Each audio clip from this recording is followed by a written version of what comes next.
Russia के Ukraine पे InvIT करने के बाद अमेरिका और वेस्टर्न कंट्रीज ने रशिया के ऊपर कई तरह के इकोनॉमिक सैंक्शंस लगा दिए थे, जिसके बाद बहुत सारी यूरोपियन कंपनीज और अमेरिकन कंपनीज जो कि रशिया के अंदर बिजनेस चला रही थी, बिजनेस ऑपरेट कर रही थी, वो अपना बोरिया बिस्तर समेट कर वापस चली गई और उन्होंने अपने बिजनेसेस जो है टेम्परेरली शट डाउन कर दिए, जिसकी वजह से प्रोडक्शन का लॉस हुआ, अनएम्प्लॉयमेंट का प्रॉब्लम क्रिएट हुआ, जो रशियंस वहाँ पे काम कर रहे थे उनकी जॉब चली गई और सरकार को भी, जो रशियन गवर्नमेंट है उसको भी टैक्सेस का लॉस हुआ। तो इस प्रॉब्लम से निपटने के लिए अब रशियन गवर्नमेंट जो है एक नए कानून को लेकर के आने वाली है, जिसके तहत इस तरह की कंपनी जो कि बीच में ही अपने बिजनेस को लर्च में छोड़ के चली गई, उनको जो है रशियन गवर्नमेंट के पास पूरा पावर होगा। They will appoint an administrator to take over these businesses, और उनके पास ये भी राइट होगा, ये स्वीपिंग पावर्स होंगी कि वो इस तरह के बिजनेसेस को टेक ओवर करने के बाद उसको जो है किसी और को भी बेच सकती हैं, जिसमें जो रशियन बिजनेसमैन है या कोई भी जिनको वो ठीक लगेगा उसको बिजनेस को सेल कर देंगे, एंड जो ओरिजिनल जो ओनर होगा जो कि यूरोपियन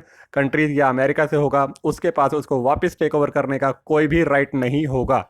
देखिए, इस मूव के बाद जो बहुत सारी कंपनी जैसे कि स्टारबक्स और मैकडोनल्ड, इस तरह की कंपनीज जो हैं काफ़ी प्रेशर में हैं, जो कि लार्ज साइज कंपनीज हैं। आइकिया जैसा जो कि बहुत बड़ा एक ब्रांड है जो रशिया में ऑपरेट कर रहा है, इन सब के ऊपर एक बड़ा प्रेशर है। देखिए, वेस्टर्न कंट्रीज और अमेरिकन इकोनॉमिक सैंक्शंस के बाद जो रशियन इकॉनमी है वो टोटली कट ऑफ हो चुकी है, और काफ़ी ज़्यादा जो है रिसेशन और डबल डिजिट इन्फ्लेशन की प्रॉब्लम वहाँ पे देखी जा रही है। तो उससे निपटने के लिए सरकार ने जो है ये फैसला लिया है। इस रशियन बिल में जो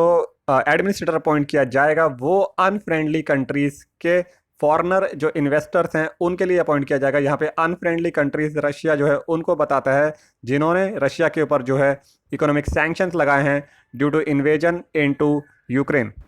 दूसरी तरफ प्रॉब्लम ये है कि जो यूरोपियन कमीशन है उसने भी एक नया जो है कानून प्रपोज करा है कि जो कंट्रीज और या फिर जो कंपनीज जो इस तरह के यूरोपियन सैंक्शंस को ब्रेक करेंगी जो कि रशिया के अगेंस्ट लगाई गई हैं, उसको जो है क्राइम ट्रीट किया जाएगा। तो जो कंपनीज हैं और जो बिजनेसेस हैं उनके लिए एक डबल प्रॉब्लम ये हो गया कि एक तरफ रशिया में उनको अपने बिजनेसेस लूज करने का जो है रिस्क खड़ा हो गया, दूसरी तरफ यूरोपियन यूनियन सैंक्शंस अगर वो ब्रेक करते हैं और कंटिन्यू करते हैं अपना बिजनेस रशिया के अंदर, तो वो जो है क्राइम ट्रीट करा जाएगा। तो इसके सॉल्यूशन के तौर पर कुछ कंपनीज ये भी विचार कर रही हैं कि वो जो है वॉलंटरली अपने बिजनेसेस को जो है हैंड ओवर कर दें किसी ट्रस्टी को, जो कि वो खुद से चूज करेंगी, और उसके बाद जो है वो क्लेम कर सकती हैं रशियन गवर्नमेंट को कि they are responsible but to comply with there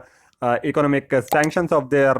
home countries, that is European countries और अमेरिकन कंट्रीज, उनको कंप्लाई करने के लिए वो जो है ऐसा कर रही हैं और रशियन गवर्नमेंट को वो कन्विंस कर पाएंगी।